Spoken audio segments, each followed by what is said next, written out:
Magandang araw! Kami ang Group 6. Sa videong ito ay matutunghayan ninyo ang aming maikling dula-dulaan tungkol sa pagtulong sa kapwa. Ako si Lavi, ang narrator at tagapagsalaysay ng aming dula-dulaan. Siya si Faye, isang mahirap ngunit matulungin na estudyante. Siya si Julius, isang masipag at matulungin na estudyante. Siya si Mia, mayaman at papanlait na estudyante. Siya si Aling Rosa, ang matandang tindera sa kantina. Ako si Jojoy, ang pulubi. Siya si Ma'am Marina, ang gurong tagapagpayo ng grade 6. Sina naman si Naginang at Kinoong Santos, ang mga magulang ni Faye. Araw ng Lunes, naghahanda na ang mga estudyante para sa pagpasok sa paaralan. Ang magkaibigang sina Faye at Julius ay nakagayak na at handa nang pumasok sa paaralan. Inay at Itay, papasok na po ako sa aming paaralan. Sige, anak. Mag-ingat kayo sa nagdumutin sa pinag-aaralan niyo, ha? Siyempre naman po. Ito nga pala ang iyong baon. Paalam din na Itay. Tao po! Beshi! Halika na! Sandali lamang at inaayos ko pa ang ating sapatos. Sige.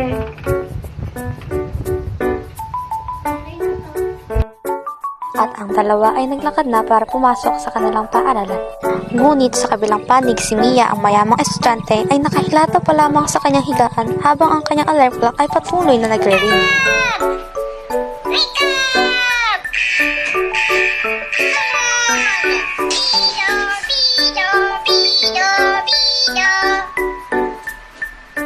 Ano ba yan? Lunis na naman. Lagot, 6:40 na pala. At binilisan na nga ni Mia ang pagkilos upang siya ay di mahuli sa klase. Ang lahat ng estudyante ay nakarating na sa paaralan. At makalipas lamang ang ilang minuto ay nag-umpisa na din ang klase. Magandang araw mga bata! Magandang araw din po sa inyo! Ang ating proyekto para sa isang linggong ito ay tungkol sa pagtulong sa kapwa. Nais kong ipakita ninyo sa gawa at hindi sa salita lamang ang tunay na kahulugan ng pagtulong sa ibang tao. Yun lang, napakadali lang yan. Magbibigay lang ako ng pera sa pulubi, tapos na. Napakayabang naman tong eabog na to. Hindi lang naman sa pera nasusukat ang pagtulong, Mia. Minsan kahit sa simple kabutihan na nga, okay na ang malaga galing sa ating mga puso. Maganda yung sinabi mo, Faye. Sana ipakita ninyo sa gawa ang inyong natutunan.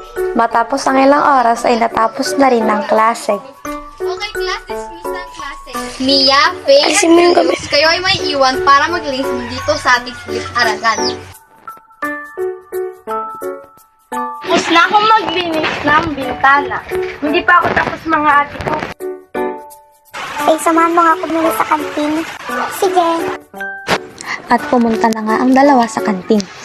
Yung bibili nyo,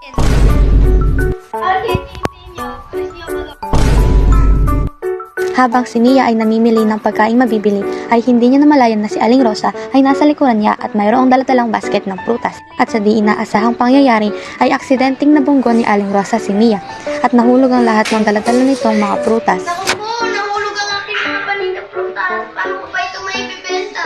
Huwag po kayo mag-alala, Alex Rosa. Tutulungan ko po kayo makulitin ang nayan.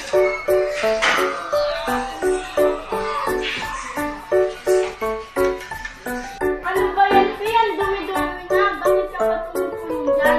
Isip na matutunan ako. Ang mahalaga nakatulong ako kay Alex Rosa. Naku, maraming salamat sa iyong Peng. Napakabait mong bata.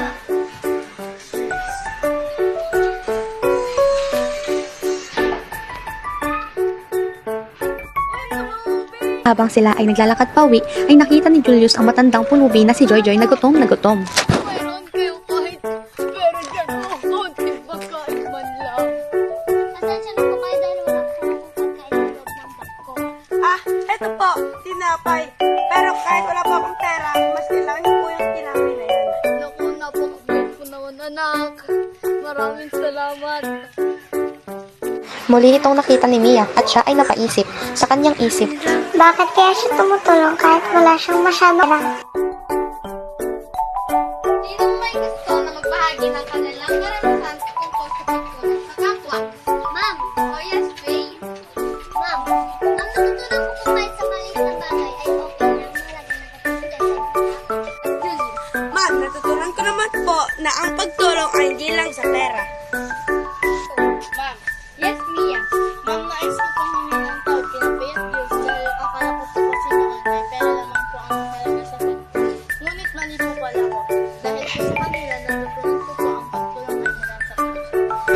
Napakaganda ng inyong mga natutunan.